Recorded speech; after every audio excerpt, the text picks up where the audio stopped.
오늘 은혜 받고 성취될 하나님의 말씀은 요한복음 21장 18절에서 23절 말씀입니다.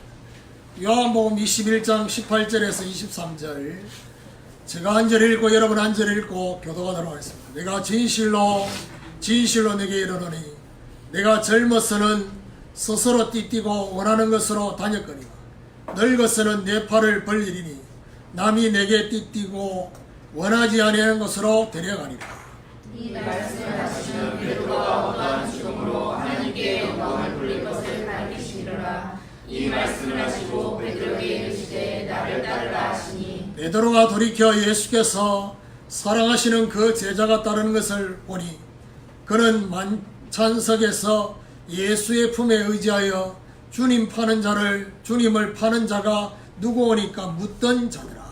이에 베드로가 그를 보고 예수께 여짜오되 주님 이 사람은 어떻게 되겠사옵나이까. 예수께서 이르시되 내가 올 때까지 그를 머물게 하고자 할지라도 내게 무슨 상관이냐 너는 나를 따르라 하시더라.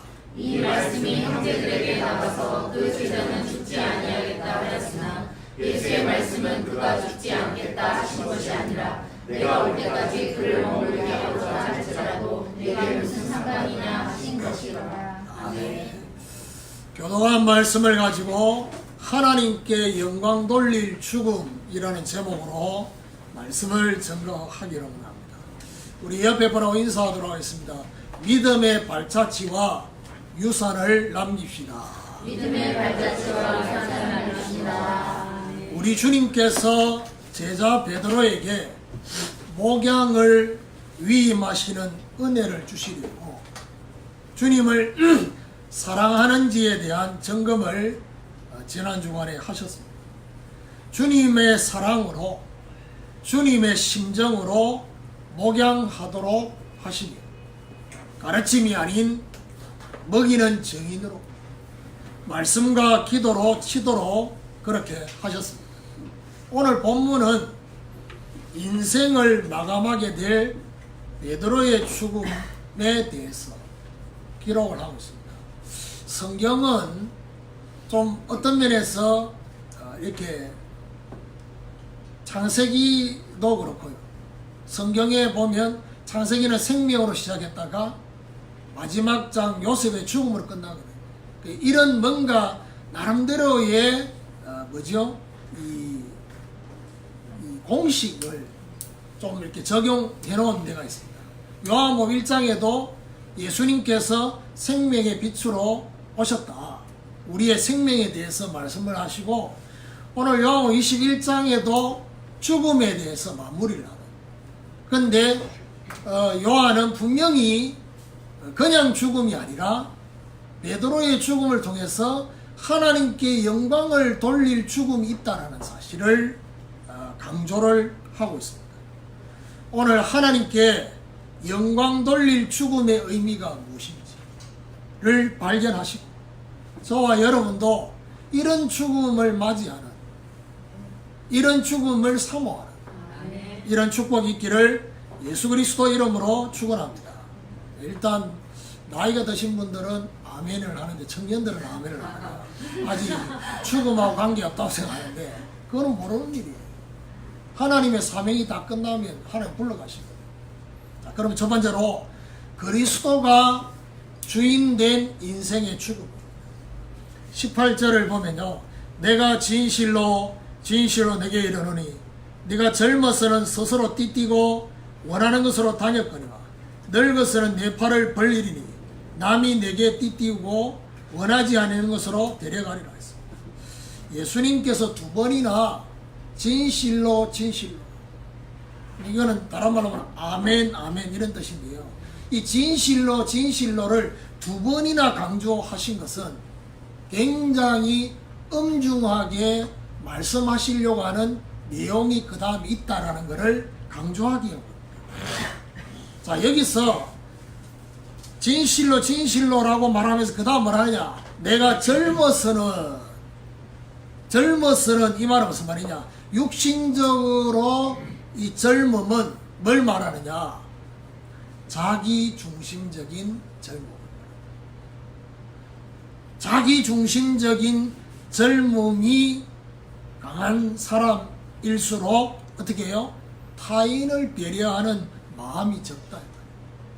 그러니까 젊을수록 이럴 가능성이 많아요. 그래서 나이가 들면 들수록 어떻게 해요? 성숙해진다. 성장이 멈추고 이제는 성숙해지는, 그게 바로 뭐죠? 다른 사람을 배려하는. 그리고 그 다음 뭘 하느냐? 스스로라는 말이에요. 스스로를 강조한 것은 무슨 말이냐? 자신이 자기를 주장하는 사람. 이게 스스로. 구약에 스스로 있는 자가 바로 여호와. 여호와라는 이 말이 무슨 말이죠? 스스로 있는 자. 그 여호와 하나님은 스스로 계시는 분입니다. 스스로 존재하시는 분인데 이 땅의 모든 사람은 스스로 존재하는 사람이 아무도 없어요. 그런데 희한한 거는 스스로 존재하고 있는 것처럼 자기 자신을 주장하고 있는 사람들이 너무 많아요. 그래서 이름 바꿔야 된다니까. 김여호와, 방여호와 이름 바꿔야 돼. 그러면서 그 다음을 하냐? 스스로 띠띠고 원하는 것으로 타녔거니와. 이게 한 절 안에 지금 그리스도가 주인된 인생과 반대되는 내용이 젊어서 스스로 원하는 곳, 본인이 원하는 것으로 가게 되는 자신이 주인된 인생입니다. 솔직히 말해봐. 저와 여러분이 어느 곳을 갈 때도 정말 주님이 원하는 곳이 맞는지 물어보고 가는 사람 거의 없습니다. 그냥 갑니다. 가야 되니까. 가고 싶으니까. 나이가 젊은 청년들일수록 더 가고 싶어서 가지. 가야 되는 곳을 가는 것보다는 가고 싶은 걸 더 많이 가잖아요.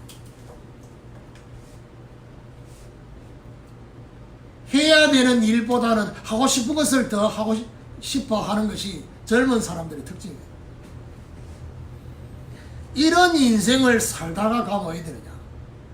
하나님께 영광 돌릴 죽음을 맞이하지 못한다는 사실.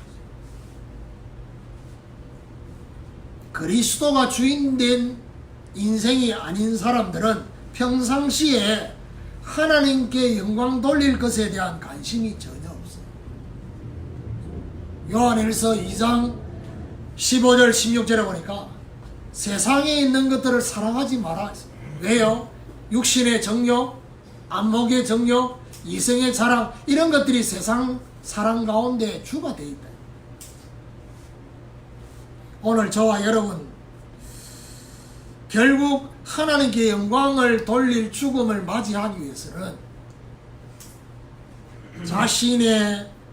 자신이 주인된 이 상태에서 뭐가 바뀌어야 되느냐? 진짜 주인이 바뀌어요. 바울은 분명히 말하기를 뭐라느냐? 내가 그리스도와 함께 십자가에 못 박혔다. 무슨 말입니까? 내가 주인되어 있는 이 중요한 상태가 그리스도와 함께 십자가에 죽고, 이제는 내가 산 것이 아니라 내 안에 그리스도께서 사신 것이다.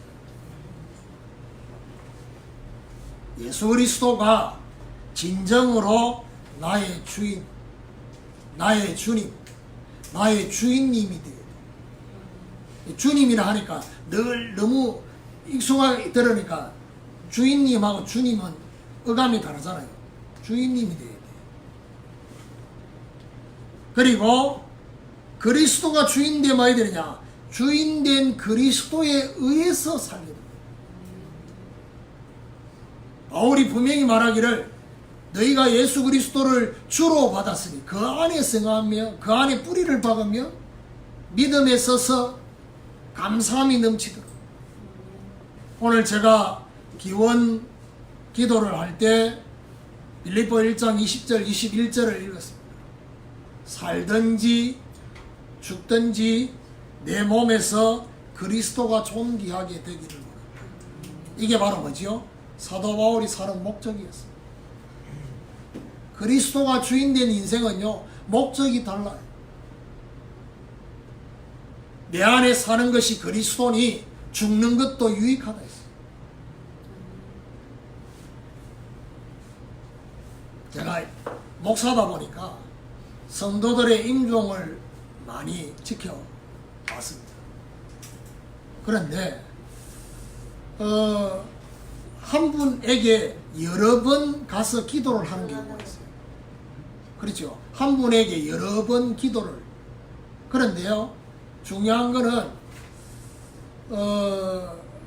마지막 돌아가시기 전에 돌아가실 것 같다고 말씀을 하는 그런 경우에 제가 가서 성경을 한 구절 읽고 기도할 때는 이 빌립보서 1장 20절 21절 뭐 여러 성경 중에 이걸 하나 있습니다. 왜냐? 살든지 죽든지 목적은 사는 것도 아니고 죽는 것도 아니에요. 그리스도가 존귀케 되는. 근데 중요한 거는요, 임종 직전을 맞이해서 의사들이 가족들한테 뭔가 마음의 준비를 하고 있으라라고 얘기를 하거든요. 그런데 기도하러 가보면요, 아직 마음의 준비가 안 된 사람이 누구냐? 돌아가시기 직전에 있는 그분이 아직까지 마음의 준비를 안 하고 계시고, 뭘 보면 하느냐? 눈빛을 보면 합니다. 근데요, 제가 이 중요한 말씀을 하고 기도를 하면 나올 때쯤 되면 뭐가 바뀌느냐? 눈빛이 바뀌어요. 제가 볼 때는 임종을 진짜 맞이할 시간표가 되면 뭐가 바뀌느냐? 눈빛이 바뀌어요. 어떤 눈빛이냐? 하나님 앞에 서는 눈빛이에요. 그 전까지는 막 살려고 하는 눈빛이잖아요. 사람이요, 막 살려고 하는 그 눈빛은요, 다릅니다. 일단 그 눈빛이 평안하지 않습니다. 이 질병과 싸워서 이기려고 하는 그 비장한 눈빛인데, 하나님 앞에 탁 서려고 하는 눈빛은 평안해요. 다릅니다. 오늘 저와 여러분, 우리가 사는 목적이 사는 것이 목적이 아닙니다. 그렇죠? 그리스도가 존귀케 됩니다. 죽는 것도 저와 여러분 다른 이유가 아니라 그리스도가 존귀케 됩니다. 바울은 그래 말했습니다. 그리스도가 존귀케 된다면 죽는 것도 유익하다 했습니다. 그래서 솔로몬이 그래 말했죠. 내가 아무 낙이 없다고 할 때가 가까이 전에 너의 창조자를 기억해라. 무슨 말입니까? 우리도 늦기 전에 철 들고 하나님을 바로 맞이하는 것보다는 철 들기 전에, 여기서 말하는 철 들기 전이란 말은 돌아가시기 전에, 늦기 전에 우리의 진짜 주인이 그리스도가 되어야 돼요. 그렇죠? 내가 나를 주장하는 그런 삶이 아니라 그리스도가 나를 주장하는 이런 진짜 주인이 바뀌는 축복이 있기를 예수 그리스도 이름으로 축원합니다. 두 번째로, 하나님께 영광을 돌릴 죽음은 성령에 이끌리는 인생의 죽음. 오늘 18절 하반절에 보니까 늙어서는 육신적으로 늙어지면 어떻게 되느냐? 타인을 배려하는 마음이 성숙해집니다. 물론 모든 성인들이 이렇게 된다는 것은 아닙니다. 다시 말해서 나이가 들었다고 해서 다 남을 배려하는 건 아닙니다. 근데 제가 볼 때는 남을 배려하다가 좀 어느 시간이 되면 다시 어린아이처럼 됩니다. 그러니까 뭐죠? 자기중심적으로 가는. 그런데 일평생 자기중심적으로 사는 사람도 있습니다. 왜요? 상처가 자신을 주장하게 됩니다. 상처가 자신을 주장하게 되면 나이는 성인인데 심령의 상태, 마음의 성격이 모든 것들이 뭐죠? 어린아이입니다. 자기밖에 모릅니다. 이걸 보고 뭐라고 하느냐? 성인아이라고. 몸은 성인인데 생각은 아이라. 늙어지면 어떻게 되느냐? 육신적으로는 젊을 때보다 힘이 없어져요. 그러니까 여러분 어제 태풍이 막 심하게 언제 태풍이 왔냐 할 정도로 오늘 아침에는 잔잔하잖아요. 근데 태풍 때문에 돌아가신 분들도 있어요. 뉴스에 보니까 70대가 태풍에 바람에 그 얘기를 아까 전에 세가족 양육하고 난 얘기를 하시니까 근사님이 그렇게 말씀합니다.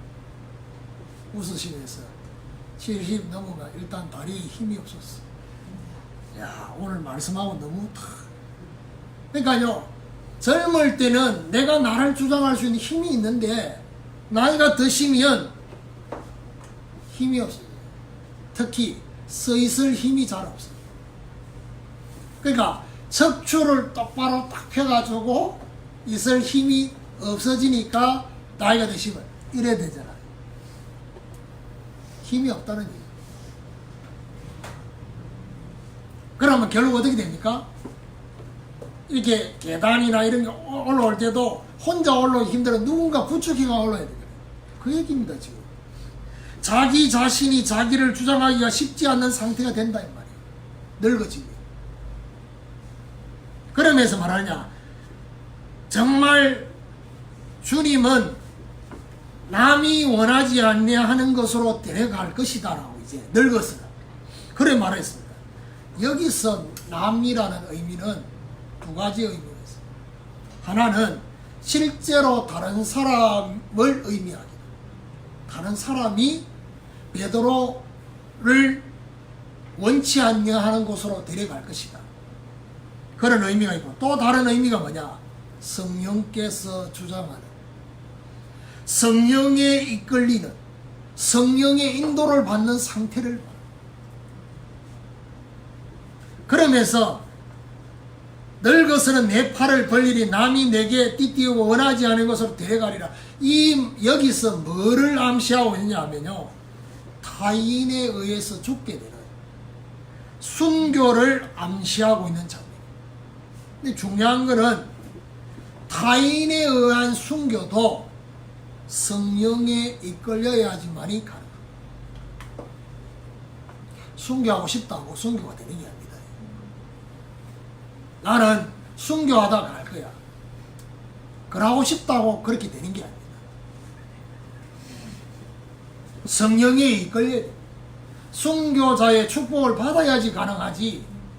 참고로 나는 절대 순교는 안 할 거야. 예, 압니다, 하나님. 내가 뭐 나는 순교, 예, 하나님이 아십니다. 순교할 수 있는 그릇인지 아닌지. 이 시대는 순교 시대가 아니거든요. 핍박 시대가 아니다 말이에요. 그래서 오늘 저와 여러분 여기서 뭘 붙잡아야 되느냐? 성령에 이끌리는 인생.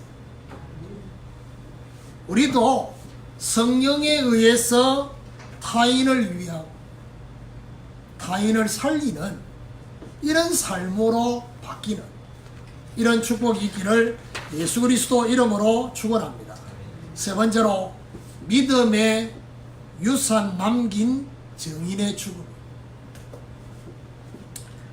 20절 21절을 보니까 베드로가 돌이켜 예수께서 사랑하시는 그 제자가 따르는 것을 보니 그는 만찬석에서 예수의 품에 의지하여 주님을 파는 자가 누구 오니까 묻던 자더라. 베드로가 주님 사랑하는 제자 누굽니까? 사도 요한입니다. 이 제자는 어떻게 될 것인지 질문했습니다. 이 질문 속에는 뭐가 느껴집니까? 베드로가 늘 요한이 부럽고 의식이 됐어요. 왜냐하면 그런 거 있잖아요. 사도 요한 여러분 그 최후의 만찬 그림을 보면 예수님한테 이렇게 기대가 봐먹는 제자가 있어요. 그게 누구냐? 사도 요한. 나머지 제자들은 그러지 못해요. 예를 들면 우리 집에서 유일하게 저한테 이렇게 막 이렇게 몸을 치대는 사람이 있어요. 그게 누구냐? 세연이에요. 몸무게는 지금 내보다 더 많이 나가는데 이 소파에 딱 같이 앉으면 바로 자세를 딱 취합니다. 누우려고. 근데 나머지 자녀들은 저한테 그러지 않거든요. 일단 그러면 맞지. 이래 맞지. 근데 이제 마음으로는 어떤 생각이 들어요? 부럽다 이런 생각이 또 들잖아요. 물론 그렇지 않을 수 있겠죠. 제자들 나머지 제자들도 요한을 쳐다보면서요. 버릇없다 이렇게 생각될 수도 있죠. 반대로 뭐죠? 부럽다. 그러니까 베드로가 늘 요한을 쳐다보면 부러운 거예요. 그러다 보니까 본인에 대한 죽음에 대한 얘기는 별로 관심이 없고 바로 요한은 어떻게 됩니까? 22절에 예수께서 이르시되 내가 올 때까지 그를 머물게 하고자 할지라도 내게 무슨 상관이냐 너는 나를 따르라 하십니다. 주님이 다시 올 때까지 머물게 해도 너와는 상관이 없다는 겁니다. 근데 이 말을 베드로가 어떻게 이해를 했냐? 23절에 이 말씀이 형제들에게 나가서 그 제자는 죽지 아니하겠다 하였으나 예수의 말씀은 그가 죽지 아니하겠다 하신 것이 아니라 내가 올 때까지 그를 머물게 할지라도 내게 무슨 상관이냐 하신 것이다. 베드로가 오해를 했습니다. 어떻게 오해했냐? 요한은 죽지 않는다. 구약에도 죽지 않고 간 선지자들이 있으니까 요한도 죽지 않는다. 그렇게 말을 했다는 것을 요한이 듣고 수정을 한 겁니다. 그런 것에 신경 쓰지 말고 주님을 따르는 것에 집중해라는 겁니다. 여러분, 각자가 쓰임받는 사명이 달라요. 그리고 각자가 죽는 모습도 다릅니다. 다 똑같이 죽을 수 없어요. 다 다릅니다. 그 제가 얘기를 했잖아요. 자녀들을 다 불러 모아놓고 손자 손녀들을 다 불러 모아놓고 임종을 맞이하는 분이 있는가 하면 그 누구도 임종을 보지 못하도록 하는 그런 경우도 있습니다. 다시 말해서 자녀들과 손자 손녀들에게 유언을 하지 못하도록 하시는 경우도 있습니다. 다릅니다. 그거는 내가 그걸 결정하고 싶어도 그렇게 결정되는 게 아닙니다. 요한은 다른 제자들과 달리 순교하지 않았어요. 여러분, 사도 요한은 밤모섬에 유배까지 당했어요. 이 밤모섬은요, 훈련된 군인들도 살 수 없는 곳입니다. 그러니까 우리 그 교회사적으로 역사적으로 그 보면요, 사도 요한을 이 끓는 가마솥에 집어넣는데 안 죽어. 그러니까 너무 질기다 싶어가지고 밤모섬 유배시켰는데 거기서 요한계시록을 기록했잖아요. 그래서 사도 요한은요 순교 안 했습니다. 편안하게 임종을 맞이했어요. 몇 살 때 죽었냐? 94세. 오래 살았어요. 나머지 제자들은 다 빨리 갔는데 사도 요한만 오늘 이 메시지 속에 예수님의 말씀 속에 사도 요한이 어떤 면에서 오래 살 것처럼 느껴지는 뉘앙스를 좀 풍겼어요.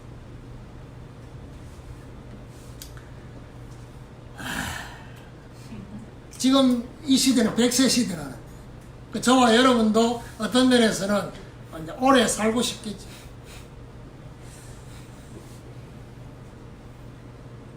천국이 안 보이면 이 땅에 오래 살고 싶어요. 내세가 안 보이네. 저와 여러분 가야 될 내세가 보이면요, 빈말이라도 빨리 천국 가고 싶다 이렇게 얘기합니다. 물론 속을 들여다보면 그게 진짜인지 가짜인지 모르겠네요. 자, 여기서 우리는 한 가지 생각해야 됩니다. 일반적인 죽음을 맞이하는 사람을 일반사라고 합니다. 일반사와 달리 순교를 당해야만 하나님께 영광이 되는 것은 아니라는 사실입니다. 하나님께 영광을 돌릴 죽음의 기준은 따로 있습니다. 그게 바로 뭐냐? 믿음의 유산을 남기는 것이다. 성경의 첫 순교자인 아벨은 히브리서 11장 4절에 뭐라느냐, 지금도 오히려 말하고 있다. 무슨 말입니까? 예배에 대한 믿음의 유산을 남겼어. 또 초대교회에 순교했던 서대반 집사님 어떻게 죽음을 맞이했습니까? 복음 전하다가 기도하다가 죽음을 맞이했습니다. 중요한 것은 공통적인 게 뭡니까? 후대에게, 남아있는 성도들에게 믿음의 영향을 입히고 갔습니다. 이게 바로 하나님께 영광 돌릴 죽음입니다. 오늘 우리도 후대들에게 믿음의 발자취와 유산을 남깁니다. 이 죽음을 생각해요.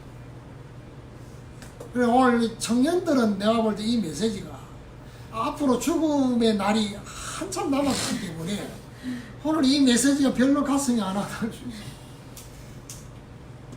그래서 결론을 꼭 마음에 담아야 돼요. 결론이. 최후의 만찬에서 베드로가 예수님이 말씀합니다. 네가 다 굴기 전에 3번이나 나를 부인할 것이다. 그렇게 말했을 때 베드로가 뭐라고 고백했냐? 주님, 다른 사람은 다 주님을 부인하고 다 떠날지언정 나는 주님을 결코 떠나지 않을 것이고, 언제까지? 끝까지. 이게 포함되어 있는 거예요. 끝까지 주님을 나는 따라갈 것입니다. 주님을 3번이나 부인하고, 예수님이 십자가 질 때는 멀찍이, 신문 당할 때 멀찍이 따라갔던 베드로가요, 결국 주님의 십자가처럼 죽음의 모습까지, 여러분 영화 보셨지요? 베드로가 십자가 질 때 어떻게 졌습니까? 내가 주님처럼 십자가 질 수 없다. 그래서 십자가에 끌려 달렸어. 마지막 모습까지 주님을 따르는 것이 성취되게 되었다고 합니다. 자, 여기서 오늘 생각해야 될 것이 있습니다. 이번 주간에 추석 명절도 있고 너무 즐거고 행복한 주간인데 왜 하필이면 죽음에 대한 메시지가, 그건 내가 결정한 게 아니에요. 본문이 이렇게 나오다 보니까 지금 오늘 이 본문이 나온 거예요. 지금 결론에서 우리는 생각해야 될 게 뭐냐, 우리는 언제나 어떻게 살 것인가를 고민합니다. 그런데 초대교회 성도들은요, 어떻게 살 것인가를 고민한 것이 아니라 어떻게 죽을 것인지를 생각했어요. 여러분, 어떻게 살 것인가도 너무 좋은 중심입니다. 어떻게 죽을 것인가를 생각하는 것은 차원이 달라요. 오늘 저와 여러분이 어떻게 죽을 것인가를 생각한다면 오늘부터 우리의 삶이 완전히 달라질 수밖에 없어요. 참고로 이 보편적인 일반적인 겁니다. 평상시에 저와 여러분 살고 있는 모습대로 임종을 맞이할 가능성이 많습니다. 무슨 말이죠? 평상시에 하나님이 원하시는 그런 것이 아닌 사람들은요, 죽을 때도 그렇게 갈 가능성이 많아요. 성경을 보면. 그래서 오늘부터 좀 생각을 좀 바꾸셔야 돼요. 내가 지금 살고 있는 거기에 집중하는 것도 중요하지만 어떻게 죽을 것인지를 생각하면서 오늘을 사십니다. 오늘부터 우리도 인생을 마감할 때 하나님께 영광 돌릴 죽음을 맞이하도록 어떻게 해요? 지금을 귀하게 여기십니다. 하나님 주신 시간, 하나님 주신 물질, 하나님 주신 힘을 귀하게 여기면서 그걸 가장 가치 있게 만드는 이런 축복이 있기를 예수 그리스도 이름으로 축원합니다. 하나님 감사합니다. 하나님께 영광 돌릴 죽음이란 말씀을 통해서 하나님 그리스도가 주인된 인생의 죽음을 맞이하게 하시고 성령에 이끌리는 인생의 죽음을 맞이하게 하시고 믿음의 유산을 남긴 정인의 죽음을 맞이할 수 있도록 하나님 초대교회 성도들처럼 어떻게 살 것인가가 아니라 어떻게 죽을 것인가를 생각하면서 우리의 인생을 마감할 때 하나님께 영광을 돌릴 죽음을 맞이할 수 있도록 지금을 귀하게 여기는 오늘을 가장 가치 있게 만드는 그런 믿음의 정인들이 되게 하여 주옵소서. 그래서 믿음의 발자취를 믿음의 유산을 남길 수 있도록 하나님이 역사해 주옵소서. 예수 그리스도 이름으로 기도드립니다.